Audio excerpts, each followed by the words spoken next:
Right. Jesus told them this story. There was a man who had 2 sons. The younger one said to his father, "Father, give me my share of the estate." So he divided up his property between them. Not long after that, the younger son got together all he had, set off for a distant country, and there squandered his wealth in wild living. After he had spent everything, there was a severe famine in that whole country, and he began to be in need.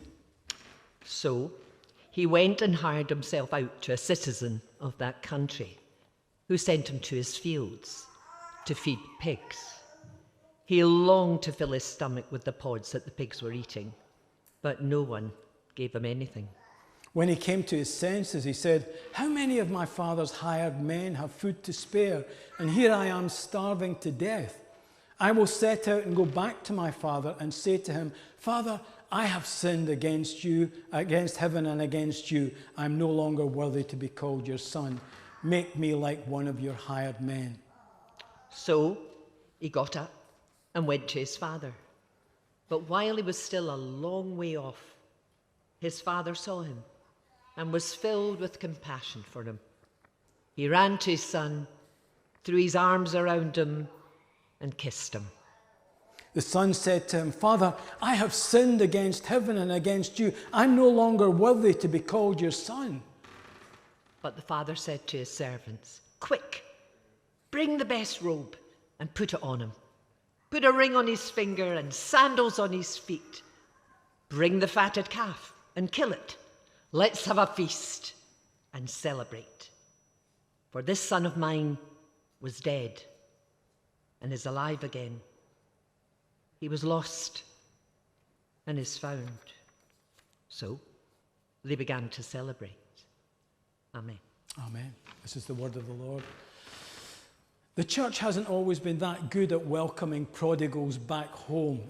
A minister that I watch online tells a story of how he was invited to go and speak at a church conference, and he was very busy and he didn't look at the details of it. He just turned up at this church conference in California somewhere at a retreat center, and he heard this thunderous sound, and he saw this crowd of bikers on Harleys driving up the road and coming to this conference center. And he said to himself, "I must have come to the wrong place." I mean, they had tattoos and piercings in places that you could not imagine, and these big Harley Davidsons.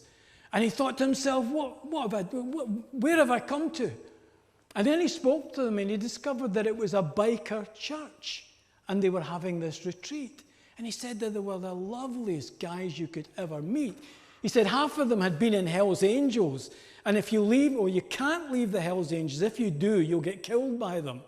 There's one exception to that. And if you leave to follow Jesus, they will allow you to do it. They check out whether you really are following Jesus or whether it's just a smokescreen or an excuse.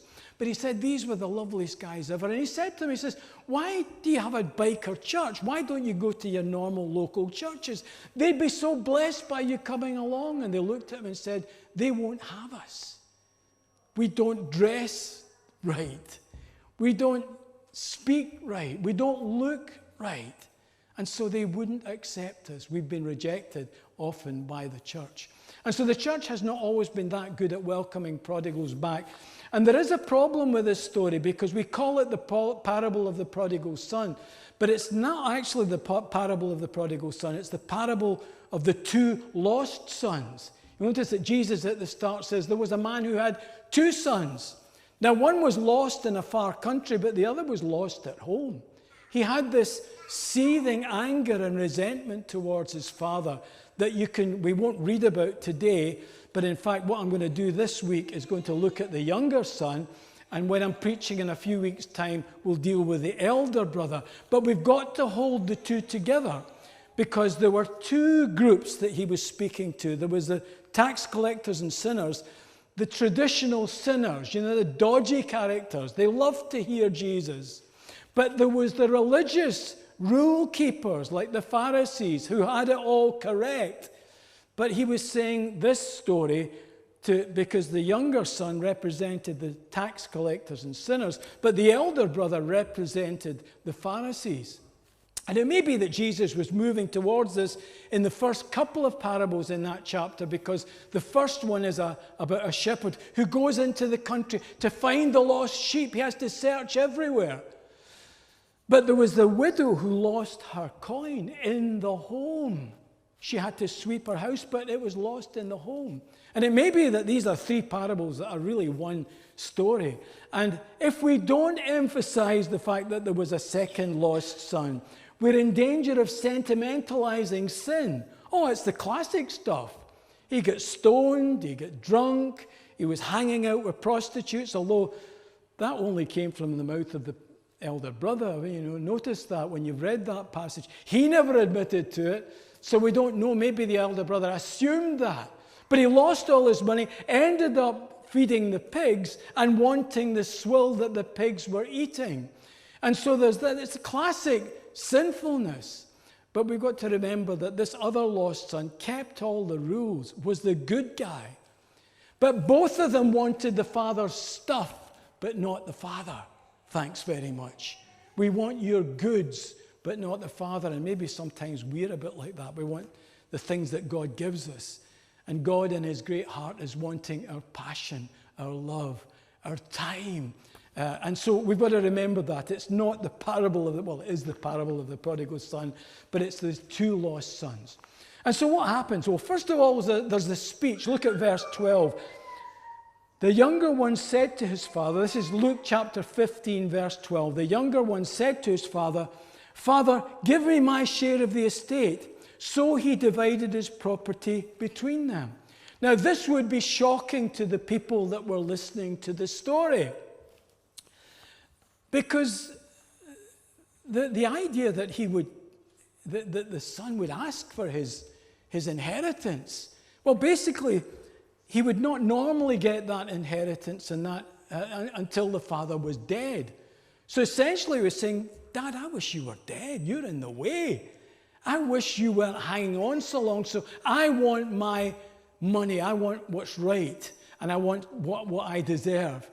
And so this would be shocking to them. And you need to know that the word for property and estate in this passage is bios. It's where we get the idea, the word life from. It's how we get biology. And what basically the parable is saying is that this was this father's life. He wasn't able to go to the ATM and get money out and give it to his young son. His property, his wealth was tied up in the land, in the buildings, in the workers, in the animals. So he would have to liquidate a large part of his estate in order to give the money to his young son, which would make him the poorer. And it was his standing in the community, his dignity in the community would be seen in what he owned. But he was willing to. It was shocking that this son would ask for this. But it's even more shocking that the father said yes and gave it to him. Incidentally, unless you may not have picked up, but the father in this parable represents God. And God in his love towards us, as we at times are prodigals and find ourselves in the far country, in disobedience and making a mess of our lives, God the Father still loves us. And so one commentator said, any self-respecting Middle Eastern father would drive the boy out of the house with a sharp slap across the face with the back of his hand. Middle Eastern culture demands it. The insult to the father is deep and unforgivable. So it was shocking that he asked for it, but in some ways shocking that the father gave him it. And it may raise the question, was he loving to allow his son to go to the far country? Should he not have said, no, you're not going, because I know you're going to wreck your life if you go to that far country with all this money. You're going to make a mess of it. And I think there are times with our children where we need to say, no, you can't do that. Daddy, that file looks so exciting. Do you mind if I just put my hand in it? Because I want to see how it feels. Well, The father would be crazy if he didn't grab his son and pull his hand back. But there are times when perhaps we need to allow our kids to do what we would not ideally like them to do, because they need to learn from the crisis that comes in their life, because that's what then brings them back to us for love and for support and for help. And so he allows him to go to the far country, because perhaps he knew that if he tasted that and realized that it was empty and it meant nothing, he would then realize what he had left behind. Sometimes God allows us to do the dodgy stuff and go into the far country. And those dark times that we go through are sometimes the situations that teach us what God's love truly is like, and he embraces us back. There was one pastor who struggled with addiction before he became a Christian. And he wrote a book called The Gift of Addiction. And his friend said to him, "Are you sure that's the right title for this? How can you call addiction a gift?" And he said, "If I did not have an experience of desperation and going my own way and making a mess of my life and not being able to get free and not being able to sort it out, I have never run into the arms of Jesus." And so that's what's going on. There's this speech that takes place. And then there's a plan he comes up with. He loses everything, if you know the story. He squandered his wealth in wild living. There was a famine. And of course, that's a picture of sometimes when we get what we want, we end up empty. We go to the far country, we ignore what God wants for our life, and we maybe get lots of good stuff. It might be a bigger house, bigger car, big bank balance, and so on, but we find that inside we're empty, and there's a famine inside. There's an emptiness. Then he fed the pigs, verse 15, and then verse 16, he wanted to eat the food that was given to the pigs. He was down there with the pigs. He was devastated. He'd come to the absolute end of himself. Maybe some of us this morning have come to the end of ourselves. We've gone our own way, but we realize we've got to a point where we can't mend what's gone wrong. We can't sort our lives out. And maybe God's allowed you to get to that point of, I suppose, lostness, that point of emptiness, that point of desperation, that point where you think, who can sort my life out? I'm a lost cause. But Jesus is waiting. The Father is waiting for us to realize that and to come back from the far country. And so he comes to his senses. This is the turning point in the story. And he comes up with a plan. He says, when he came to his senses, he said, "How many of my father's hired men have food to spare? And here I am starving to death. I will set out and go back to my father and say to him, 'Father, I have sinned against heaven and against you. I'm no longer worthy to be called your son. Make me like one of your hired men.'" He had this business plan. I can imagine him taking out his tablet and showing his father his PowerPoint presentation. "This is what I want to do. I want to go back. I want to be hired like one of your hired men. I want this and I want to do that. He wants to try and sort out his life. And you need to know that the workmen he wants to be hired out to were not the slaves or the servants in the household, but a landowner would have workers, hired workers that would live in the community, and they would come each day to the farm and maybe work on the land, or maybe work with the animals, or maybe mend the buildings, or whatever. And so these hired workers were paid workmen, paid by the Father. And what he is saying is, he says, "I'm no longer worthy to be called your son. I'm going to go back, Father, but I know I can't even dare to believe that you will call me your son anymore. I have failed." And some of you have been there. Some of you have made such a mess that you think God could never receive you back. Yes, I once believed. Yes, I once followed Jesus. Yes, he lifted me from the miry clay and he put my feet on the rock, but I have messed up again and again and again. And what this says is that God will take you back. He wants to go back and make restitution. He wants to go back and become a hired worker. And what commentators say is that his intention was to pay his father back. And the rabbis used to say if you brought shame upon your family, you had to make restitution. You had to pay back what you have taken. And I suppose that's kind of what he was wanting to do. And that's where we often find ourselves. If we failed, we think, God will never accept me where I am. I need to be good enough again. I need to put my life together. I need to mend it. And then Jesus will accept me. And what this is saying, this whole story is saying, is the Father accepts him as he is. He comes back into the home. And he's wanting to pay the Father back. And we can't pay God back. We can't buy his grace. We can't pay for what we've done wrong. Of course, there's only one person who could do that, and his name is Jesus. And he hung on the cross to pay for all of our messes in our lives, all of our wrongdoings.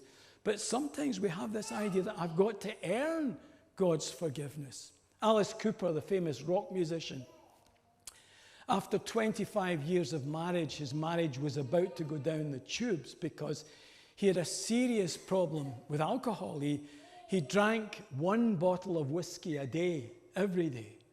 And he got to the point where his wife said, right, unless you get your life sorted out, I'm out of here. I can't do this any longer after 25 years of struggle. And so Alice Cooper said, well, okay. And his wife was a Christ follower. And she said, right, you're going to start coming to church with me, Alice, or whatever his real name is. Incidentally, when he became a Christian, he used to come, when he was playing at the Playhouse, he used to go to a wee church called Bellevue Baptist Church. And this kind of guy with piercings and makeup on him would turn up in their service on a Sunday morning, and they weren't quite sure what to make of him. And they heard this stuff. There's Alice Cooper here, and they're all looking for an old woman or something, you know. Weren't quite sure, but he started going to church. But he had this idea that he had to get his life sorted out. But then he realized that it was as he came close to Jesus, and as he was unconditionally loved and accepted by Jesus, that's how he got sorted out.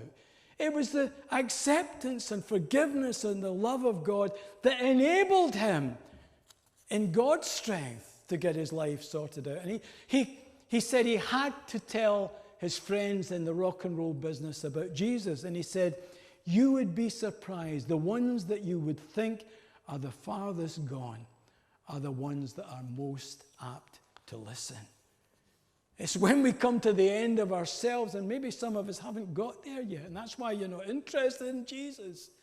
But it's when you're broken, and when you need mended, and when you've got no way to go, nowhere to go. That's when you look at Jesus and say, Lord, accept me. And then we see the prodigal father. You say, oh, it's the prodigal son, isn't it? Oh, prodigal means extravagant, lavish, spendthrift, giving away. The one prodigal person in the story is the father.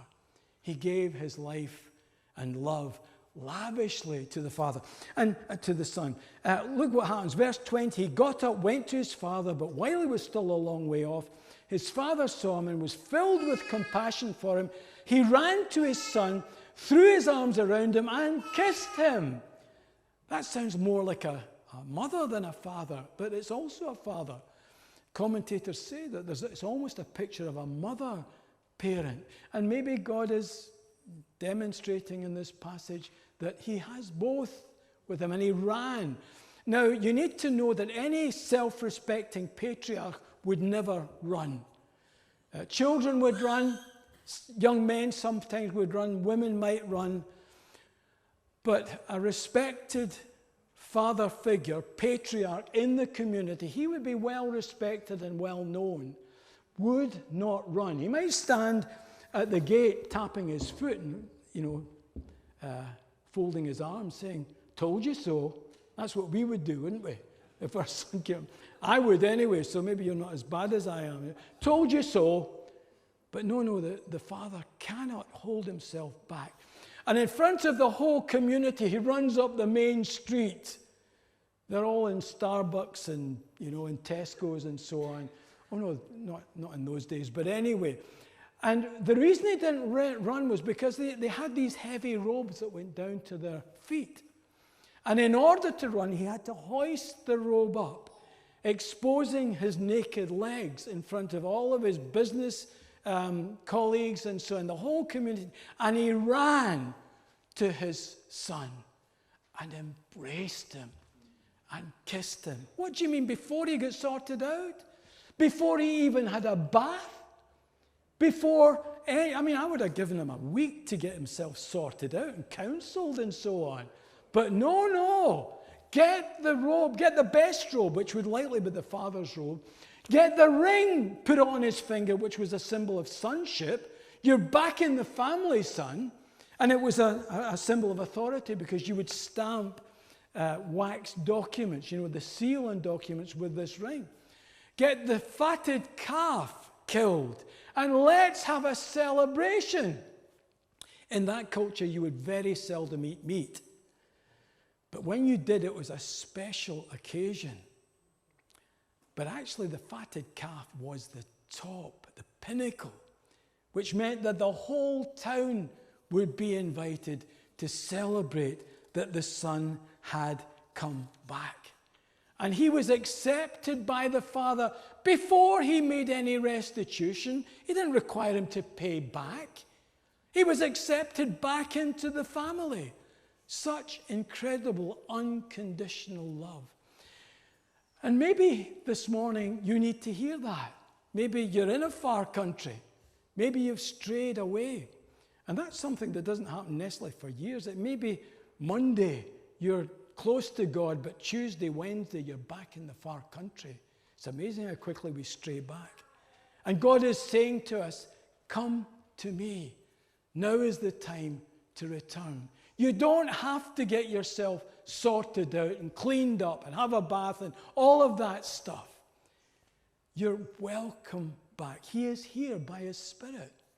He's moving among us by his Spirit. I wonder if you can sense him coming close to you just now, maybe. Just the quiet presence of the Spirit.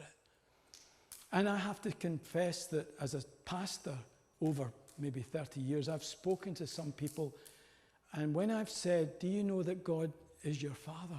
I've seen them visibly wince because they had not a good experience of fatherhood. Either he was absent, or he was distant, or he was abusive. And they've really got to work that through. It may be that you're like that and you can't understand this unconditional love from the Father. I can think of one person in the church that we had in Stafford, and when she started coming every Sunday, she used to end up in tears. She was embarrassed about it. And I'd go up to her afterwards and say, is everything okay? She said, yes, but I don't know, I just sensed some love here. I suppose it must have been God's presence. And every Sunday, she would end up in tears. Why? Because the arms of the Father were thrown around her, and she could not stop weeping because healing was going on. And so for us this morning, as prodigals, maybe some of us are elder brothers or sisters. And I have to confess there are times I'm the elder brother.